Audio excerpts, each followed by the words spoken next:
4G school کے on line طرز تعلیم میں آپ تمام کا استقبال ہے۔ 7ویں جماعت اردو بال بھارتی، سبق نمبر 18 قطب جنوبی کا مہم جو۔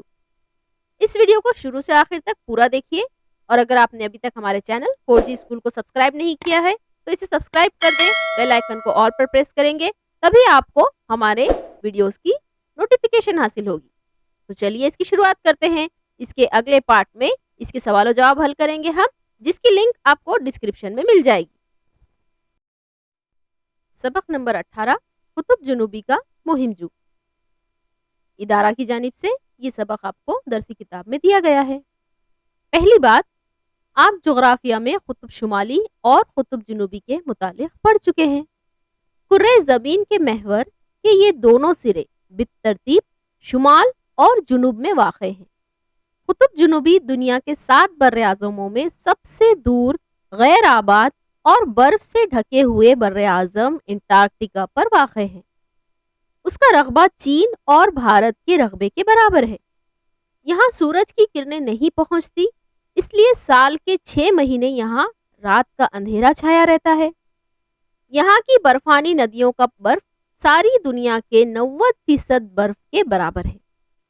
غیر آباد ہونے کے باوجود دنیا کے مختلف ملکوں کے مہم جو اس بر اعظم کو سر کرنے کی کوشش کرتے رہے ہیں۔ بھارت نے بھی ڈاکٹر سید ظہور قاسم کی قیادت میں اپنی مہم جو ٹیم قطب جنوبی پر بھیجی تھی۔ ہندوستان کے ماہر بحریات اور قطب جنوبی کے مہم جو سید ظہور قاسم ضلع الہ آباد کے رکسواڑہ گاؤں میں 31 دسمبر سن 1926 کو پیدا ہوئے۔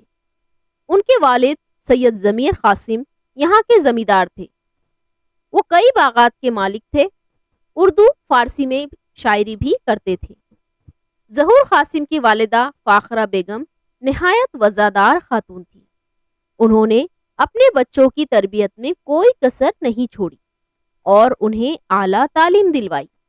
ظہور قاسم اپنے تمام بھائی بہنوں میں سب سے بڑے تھے۔ یہاں پر ہم اس سبق میں مہم جو سید ظہور قاسم کے بارے میں معلومات حاصل کر رہے ہیں کہ وہ ہندوستان کے ماہر بحریات، بحر سمندر کو کہا جاتا ہے، اور سمندر کے بارے میں جو بھی معلومات جمع کی جاتی ہے اس میں جو ماہر ہوتے ہیں انہیں ماہر بحریات کہا جاتا ہے۔ بحریات کے معنی سمندروں کا علم ہے۔ مہم جو خطرناک جگہوں کی کھوج کرنے والا، وفادار، خاص ڈھنگ سے زندگی گزارنے والا۔ یہاں پر جملہ ہے ظہور قاسم کی والدہ فاخرہ بیگم نہایت وفادار خاتون تھی۔ اس کا مطلب یہ ہے کہ وہ بہت اچھی طرح سے زندگی گزارتی تھی۔ ظہور قاسم کی ابتدائی تعلیم گھر ہی پر ہوئی۔ پنڈت جگدمبا پرساد سے انہوں نے ریاضی، جغرافیہ اور تاریخ سیکھی۔ دینیات کے علاوہ اردو فارسی کی تعلیم انہوں نے مولوی ابراہیم سے حاصل کی۔ جماعت ششم سے انہیں اسکول میں داخل کیا گیا۔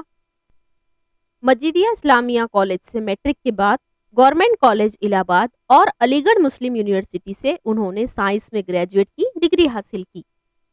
اس کے بعد ظہور قاسم نے سن 1951 میں علم الحیوانات میں MSc کا امتحان امتیازی نمبروں سے پاس کیا۔ اس کامیابی پر علی گڑھ مسلم یونیورسٹی نے انہیں سونے کے تمغے سے نوازا۔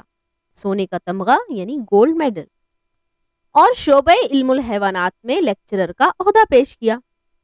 ظہور قاسم کی شدید خواہش تھی کہ میں سمندری علوم میں ڈگری حاصل کروں، لہٰذا سن 1953 میں وہ برطانیہ گئے اور وہاں کے کالج سے بحریات میں PhD اور 1968 میں DSc کی ڈگریاں حاصل کی۔ ظہور قاسم کو تعلیم کے ساتھ ساتھ کھیلوں سے بھی دلچسپی تھی۔ علی گڑھ مسلم یونیورسٹی میں تعلیم کے دوران انہوں نے ہاکی اور فٹ بال کے کھیلوں میں اپنی مہارت کا مظاہرہ کیا تھا۔ وہ نیزہ اور ڈسک پھینکنے میں بھی اپنا کمال دکھاتے اور دیکھنے والوں کو حیرت میں ڈال دیتے تھے۔ علی گڑھ میں اسی شوق کی بنیاد پر انہیں جنرل سپورٹس کیپٹن اور بعد میں جمنازیم کلب اور گیمز کمیٹی کا سیکریٹری بنایا گیا تھا۔ بحریات میں PhD کے بعد جب ظہور قاسم کوچی کے بحر ہند میں تحقیقی کام کرنے والے ادارے سے جڑے تو انہوں نے کیرلا اور لکشدیپ کے سمندروں کی ابتدائی پیداوار اور کوچین کے ماہی پروری کے ادارے میں مچھلیوں کے حیاتیات کے مختلف گوشوں پر تحقیقی کام کیا۔ اس تحقیق کی وجہ سے تمل ناڈو میں مچھلیوں کی صنعت کو کافی فروغ حاصل ہوا۔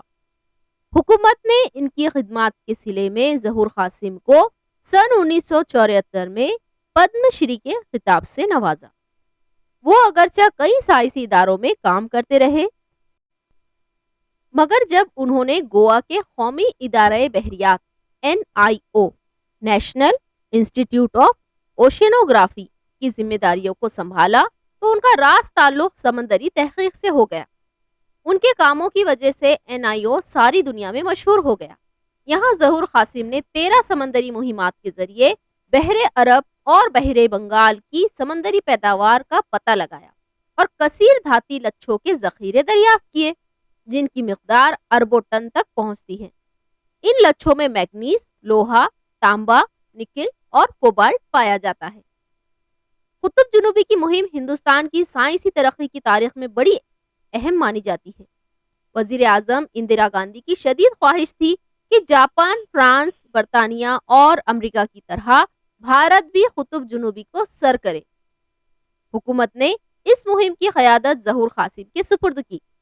چنانچہ مختلف فنون کے 21 ماہرین کا یہ دستہ قطب جنوبی کی مہم پر 6 دسمبر سن 1981 کو گوا کی مارموگاؤ بندرگاہ سے روانہ ہوا اور بڑی دقتوں کا سامنا کرتے ہوئے 9 جنوری سن 1982 کو ہندوستانی وقت کے مطابق رات 3 بجے قطب جنوبی پر پہنچا۔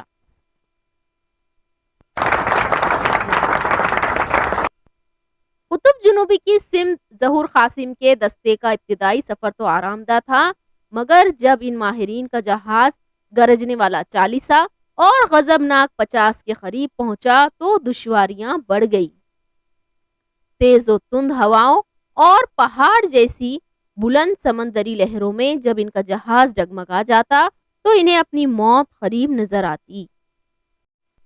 اس خطے میں پہنچ کر جب دن 1 ماہ کے برابر ہوا تو ان کی پریشانیاں اور بڑھ گئیں۔ ناشتے، دوپہر اور رات کے کھانے میں وقت کی تمیز نہیں رہ گئی تھی۔ یہ لوگ جب نیند آتی سو جاتے اور جب بھوک لگتی کھانا کھا لیتے۔ اس تبدیلی کی وجہ سے ان لوگوں میں چڑچڑاپن آ گیا تھا۔ ان کے چہروں پر مایوسی چھائی رہتی۔ کبھی کبھی ان کا جہاز برف کے تودوں میں پھنس جاتا یا ان سے ٹکرا جاتا تو ان لوگوں پر خوف طاری ہو جاتا تھا۔ ظہور قاسم ایسے حالات میں اپنے ساتھیوں کا حوصلہ بڑھاتے اور انہیں ہنسانے کی کوشش کرتے۔ وہ کہتے تھے، موت تو سڑک حادثے میں بھی ہو سکتی ہے، نیند میں بھی آ سکتی ہے، لیکن کسی مہم کے دوران ہونے والی موت سے بہتر کوئی موت نہیں۔ اگر ہم اس دوران ہلاک ہو جاتے ہیں تو ملک کے کروڑوں لوگ ہمارا سوگ منائیں گے۔ قطب جنوبی پہنچتے ہی مہم جوؤں نے مل کر وہاں ایک بیس کیمپ تعمیر کیا اور بھارت کا پرچم لہرایا۔ وہاں انہوں نے ایک خودکار موسمی اسٹیشن بھی قائم کیا۔ ان دونوں مقامات کو گنگوتری اور میتری نام دیے گئے۔ قطب جنوبی کو سر کرنے والوں کی یہ پوری ٹیم 21,000 کلومیٹر کا فاصلہ طے کر کے 21 فروری سن 1982 کو مارموگاؤ بندرگاہ واپس لوٹ آئی۔ یہ مہم 77 دنوں میں مکمل ہوئی۔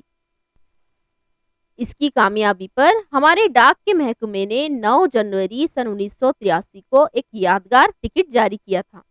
وزیر اعظم اندرا گاندھی نے ظہور قاسم اور ان کی ٹیم کو مبارکباد دی اور اس کامیابی پر بہت خوشی کا اظہار کیا۔ قطب جنوبی کی مہم سر کرنے کے بعد بھی ظہور قاسم مختلف اداروں سے وابستہ رہے۔ سن 1989 میں انہیں جامعہ ملیہ اسلامیہ دہلی کا وائس چانسلر بنایا گیا۔ اس عہدے پر فائز ہوتے ہی انہوں نے جامعہ کی ترقی کے بہت سارے کام کیے۔ سائنس کے شعبے کی ترقی کو یقینی بنایا، جامعہ کی قدیم عمارتوں کی مرمت اور تزئین پر توجہ دی، نئی عمارتیں تعمیر کروائیں، مختلف تعلیمی شعبے قائم کیے۔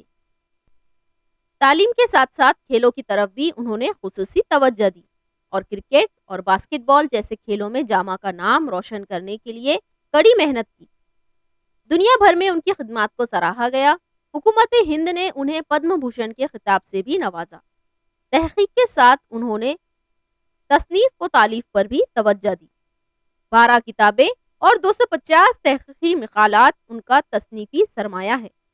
بحریات اور ماحولیات پر کام کرتے کرتے ظہور قاسم 88 برس کی عمر میں 20 اکتوبر سن 2015 کو اس جہان فانی سے کوچ کر گئے۔ یہاں یہ سبق مکمل ہوا۔ اس میں ہم نے دیکھا ہے کہ کس طرح سے قطب جنوبی کو سر کرنے کی مہم کے بارے میں ہمیں معلومات دی گئی ہیں۔ آئیے دیکھتے ہیں اب معنی و اشارات۔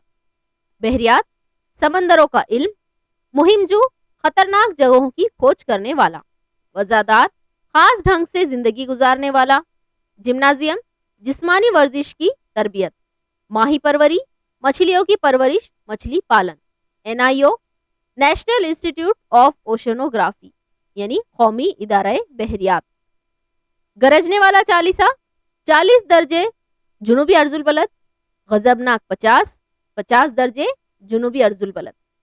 قطب جنوبی کے وہ خطے جہاں ہوائیں طوفانی رفتار سے چلتی ہے۔ سوگ منانا، کسی کی موت پر غم کا اظہار کرنا۔ بیس کیمپ، ابتدائی پڑاؤ۔ سر کرنا، فتح کرنا۔ تزئین، سجاوٹ۔ تصنیف، کتاب لکھنا۔ تالیف، کتاب تیار کرنا۔ تحقیقی مقالہ، کسی موضوع پر تلاش اور جستجو کے بعد لکھا ہوا مضمون۔ جہان فانی، فنا ہونے والی دنیا۔ کوچ کرنا، چلے جانا، مراد انتقال کر جانا۔ یہاں یہ سبق مکمل ہوا۔ اس کے سوال جواب کی ویڈیو کے لیے ہمارے چینل 4G اسکول کو ضرور سبسکرائب کر دیں۔ آپ کو ڈسکرپشن میں لنک دی جائے گی جہاں سے آپ اس سبق کے سوال و جواب حل کر سکتے ہیں۔